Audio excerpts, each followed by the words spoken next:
നമസ്കാരം. 2 ദിവസമായി സമൂഹ മാധ്യമങ്ങളിൽ വൈറൽ താരമാണ് ഷൈൻ ടോം ചാക്കോ. സിനിമാ രംഗത്ത് അദ്ദേഹം പ്രശസ്തനാണ്, അതുകൊണ്ടല്ല, അതിലപ്പുറം ചില കാര്യങ്ങൾ വേറെ നടന്നിട്ടുണ്ട്. അതായത് നമ്മുടെ എടപ്പാൾ ടീമിന്റെ ആ റെക്കോർഡ് മറികടക്കുന്ന ഒരു പ്രകടനം അദ്ദേഹം കാഴ്ചവെച്ചു. 3-ാം നിലയിൽ നിന്ന് 2-ാം നിലയിലേക്കും അവിടെ നിന്ന് സ്വിമ്മിംഗ് പൂളിലേക്കും ഒക്കെ ചാടി. ആ ചാടിയതിന്റെ തളർച്ചയൊന്നും കാണിക്കാതെ പൊതുനിരത്തിലൂടെ പുല്ല് പോലും മുളക്കില്ല പോയ വഴി അമ്മാതിരി ഓട്ടമാണ് ഓടിയത്. ഇത് എടപ്പാൾ ടീമിന്റെ റെക്കോർഡ് മറികടക്കുന്ന വിധത്തിലുള്ള ഓട്ടമാണ്. അവരെ മലർത്തിയടിച്ചു എന്നതാണ് ഈ ഓട്ടവുമായി ബന്ധപ്പെട്ട് പുറത്തു വരുന്ന വാർത്ത. മിത്രങ്ങളുടെ ഏറ്റവും വലിയ ഒരു താരമായി ഷൈൻ മാറിയിരിക്കുന്നു. കാരണം മിത്രങ്ങൾ ഷൈനെതിരെ ഒരു അക്ഷരം പോലും പറയുന്നില്ല. എമ്പുരാൻ സിനിമയുമായി ബന്ധപ്പെട്ട് അത് തീവ്രവാദികളുടെ സിനിമയാണ്, പൃഥ്വിരാജിന്റെ മറ്റ് വിദേശ രാജ്യങ്ങളുമായുള്ള ബന്ധം അന്വേഷിക്കണം എന്ന് പറഞ്ഞ് രംഗത്തെത്തി. ഇഡിയുടെ നോട്ടീസ് ആന്റണി പെരുമ്പാവൂരിന് കിട്ടി. അതുപോലെ നമ്മുടെ പൃഥ്വിരാജിന് കണക്ക് കാണിക്കുന്നതിന് വേണ്ടി ഒരു കത്ത് വന്നു. മോഹൻലാൽ തൽക്കാലം മാപ്പ് പറഞ്ഞ് രക്ഷപ്പെട്ടു. അതുപോലെ മോഹൻലാലിന്റെ ഇവിടെ മിലിറ്ററിയിലുള്ള കേണൽ പദവി എടുത്തു കളയണമെന്ന് പറഞ്ഞ് ചിലരൊക്കെ രംഗത്തെത്തി. എന്നാൽ ഇവിടെ മയക്കുമരുന്ന് ഉപയോഗിക്കുന്ന സ്ത്രീകളെ അധിക്ഷേപിക്കുന്ന തുടർച്ചയായി അത്തരത്തിലുള്ള പരാമർശങ്ങൾ നടത്തുന്ന ഷൈനിനെതിരെ ഒരു സിനിമാ നടി പരാതി ഉന്നയിച്ചിട്ട് പോലും മിത്രങ്ങൾ അത് കണ്ടില്ല. മിത്രങ്ങളെ സംബന്ധിച്ചിടത്തോളം ഷൈനിനോട് അവർക്ക് വലിയ ആരാധനയാണ്.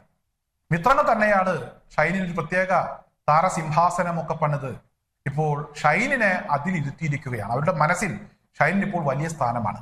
ഷൈനിനെതിരെ ഒരു അന്വേഷണം വേണമെന്ന് പറയാനോ, ഷൈൻ മയക്കുമരുന്ന് ഇടപാടുകൾ ആരുമായാണ് നടത്തിയത് എന്ന് പറയാനോ, നർക്കോട്ടിക് ജിഹാദുമായി ബന്ധപ്പെട്ട് എന്തെങ്കിലും ആരെങ്കിലും പറയുമെന്ന് ഞാൻ പ്രതീക്ഷിച്ചിരുന്നു.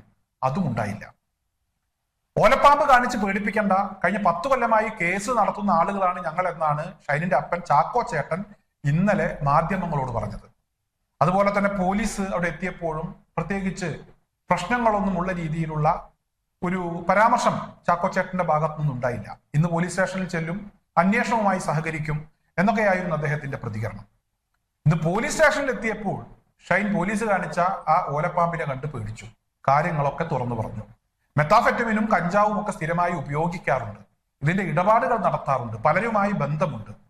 എന്തായാലും പോലീസ് ചോദിക്കേണ്ട രീതിയിൽ ഒരു ഓലപ്പാമ്പിനെ അടുത്ത് വെച്ച് ആ ഓലപ്പാമ്പ് കടിക്കും വേഗം പറഞ്ഞു എന്ന് പറഞ്ഞപ്പോൾ ഷൈൻ കാര്യങ്ങളൊക്കെ പറഞ്ഞു. സംഘപരിവാരങ്ങൾ, മിത്രങ്ങൾ ഇപ്പോൾ ഷൈനിനെ ഒരു ബഹുമതി ചാർത്തി കൊടുത്തിരിക്കുകയാണ്. ഇനി ഷൈൻ എന്നൊന്നും വിളിക്കാൻ പാടില്ല, ഷൈൻ ജി എന്ന് വിളിക്കണം, അല്ലെങ്കിൽ ജി എന്ന് മാത്രം വിളിക്കണം. കാരണം സിനിമയിൽ നിന്ന് ഔട്ടായാലും ഷൈൻ ജിക്ക് ഇനി പേടിക്കണ്ട.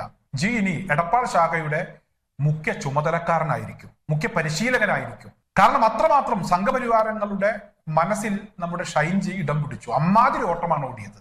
ഞാൻ പറഞ്ഞല്ലോ, 3-ൽ നിന്ന് 2-ലേക്കും 2-ാം നിലയിൽ നിന്ന് സ്വിമ്മിംഗ് പൂളിലേക്കും വളരെ സാഹസികമായി എടുത്തു ചാടി. ഷൈൻ തന്നെ പറയുന്നത് ഭാഗ്യം കൊണ്ടാണ് ജീവൻ രക്ഷപ്പെട്ടത് എന്നാണ്. ഇങ്ങനെയൊക്കെ എടുത്തു ചാടി അവിടെ നിന്നും റോട്ടിലേക്ക് എത്തി, റോട്ടിലൂടെ ഓടടാ ഓട്ടം. ഇത് എടപ്പാൾ ശാഖയിൽ നിന്നും മിത്രങ്ങൾ ഓടിയ ആ ഓട്ടത്തിനെ മറികടക്കുന്നതാണ് എന്നത് തന്നെയാണ് ഇവിടെ 2 ദിവസമായി ഷൈനിനെ ഇങ്ങനെ താരമായി നിലനിർത്തിയത്. സിനിമാ മേഖലയിലുള്ള ആളുകളുടെ ലഹരി ഉപയോഗം, സ്ത്രീകളോടുള്ള മോശം പെരുമാറ്റം, ഇത്തരത്തിലുള്ള വിഷയങ്ങളൊക്കെ അന്വേഷിച്ച് നേരത്തെ റിപ്പോർട്ടുകൾ പുറത്തു വന്നതാണ്. അപ്പോൾ അവർക്കൊന്നും കിട്ടാത്ത ഒരു പ്രാധാന്യം ഷൈനിന് കിട്ടിയിട്ടുണ്ടെങ്കിൽ അത് മിത്രങ്ങളെ മലർത്തിയടിച്ചതിന്റെ ഭാഗമായി തന്നെയാണ്. മിത്രങ്ങൾക്ക് എന്തായാലും ഇവിടെ ഷൈനിനോട് ആരാധനയാണ്. ഒരു അക്ഷരം പോലും പറയാൻ അവർ തയ്യാറായിട്ടില്ല. ഒരു കാര്യം കൂടെ പറയാതെ ഈ ഒരു വിഷയം അവസാനിപ്പിക്കാൻ കഴിയില്ല. കഴിഞ്ഞ ദിവസം നമ്മുടെ റഹീം രാജ്യസഭാ മെമ്പറാണ്. അദ്ദേഹം ഷൈൻ ടോം ചാക്കോയെ ഭീഷണിപ്പെടുത്തുന്ന വിധത്തിലുള്ള ചില പരാമർശങ്ങൾ മാധ്യമങ്ങൾക്ക് മുന്നിൽ നടത്തിയിരുന്നു.